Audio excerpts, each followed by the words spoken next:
গ্রেফতার করা কেন হবে না?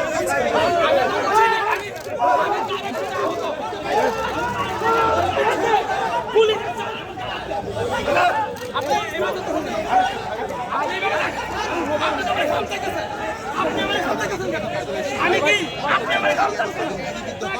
আপনি যে ব্যক্তি তাকে গুলি করেছেন তার যে অভিযোগ, সেই অভিযোগটি তিনি বলছেন এবং সেই ব্যক্তিকে তিনি দেখিয়ে দিচ্ছেন, পুলিশ সদস্যদেরকে তিনি অভিযোগ তুলছেন।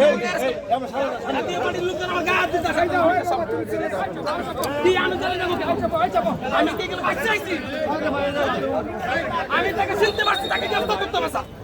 আমি চাইরা করছি, আমাকে ক্যান্সার দিয়ে গুলি করছে আমার পায়ের মধ্যে। আমি তাকে দেখে চিনতে পারছি। তাকে এখন অ্যারেস্ট করেন। আপনাদের সে আপনাদের ইয়ার ভিতরে আছে এখনো। আপনি পার্টি অফিসে গেছেন, সে চইলা গেলে আপনারা আগে তাকে অ্যারেস্ট করেন। সব মশার বিরুদ্ধে সুরক্ষা দিতে এলো বসুন্ধরা এক্সট্রিম অ্যারোসল। মশার বিরুদ্ধে এক্সট্রিম সুরক্ষা। পুলিশ, আমার নাম ইয়াসিন, আমি 4 আগস্ট আহত। আমি এখানে আসছিলাম জাস্ট এমনিতে দেখতে আসছি। আরে ভাই সামনের উপরে কেন যান? সে এসে আমি আমার 4 আগস্টের গুলির পর আমার এই মানুষটা আমার মানে পুরোপুরি মানে স্মরণ আছে।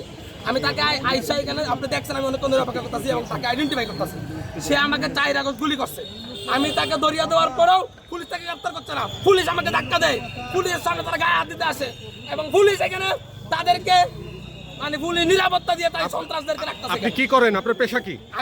আমি একজন সাধারণ পাবলিক। আমি একটা জব করি, প্রাইভেট জব করি। তো তাকে আগে অ্যারেস্ট করা হোক। জাতীয় পার্টির লোকজন আমার গায়ে হাত দেয় এই পুলিশের সামনে। আপনি বর্তমানে কি করেন? আমার সেফ জোনে যাওয়া লাগবে না। আমরা 4 আগস্টে মরে গেছি, তাকে আগে গ্রেফতার করা হোক। তাকে আগে গ্রেফতার করা, আমি তাকে চিনতে পারছি। আমি তাকে চিনতে পারছি 4 আগস্টে বাংলা বোর্ড আমরা গুলি করছে।